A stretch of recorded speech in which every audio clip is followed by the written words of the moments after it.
Një valë e fortë të nxehtit ka goditur Evropën prej disa ditësh, duke thyer rekorde temperaturash në disa vende dhe duke shkaktuar probleme të mëdha për shëndetin, transportin dhe infrastrukturën. Pas Britanisë së Madhe, Francës, Spanjës dhe Zvicrës, alarmi tashmë është vendosur drejt Evropës lindore, ku priten temperatura edhe më të larta. Sipas të dhënave meteorologjike, mbi 101 milion banor kanë kaluar disa ditë me temperatura mbi 35 gradë Celsius, ndërsa parashikimet tregojnë se qindra milion njerëz mund të përballen me temperatura mbi 30 gradë në ditët e ardhshme.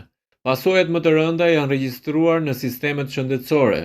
Në Francë, urgjencat kanë raportuar rritje të ndjeshme të rasteve të lidhura me goditjen nga nxehtësia, dehidratimin dhe problemet kardiake.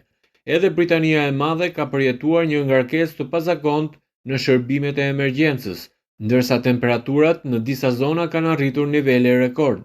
Në Francë u regjistrua edhe një tragjedi, pasi një fëmijë 3 vjeçar u gjet pa shenja jete brenda një automjeti në temperaturë mbi 40 gradë.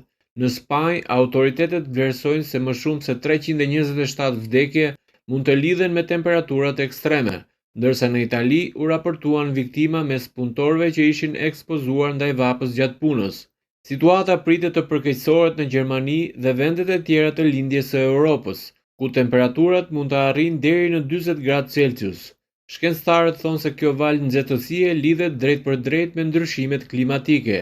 Sipas ekspertëve, ngroja globale e shkaktuar nga aktiviteti njerëzor po rrit intensitetin dhe shpeshtësinë e këtyre episodeve ekstreme.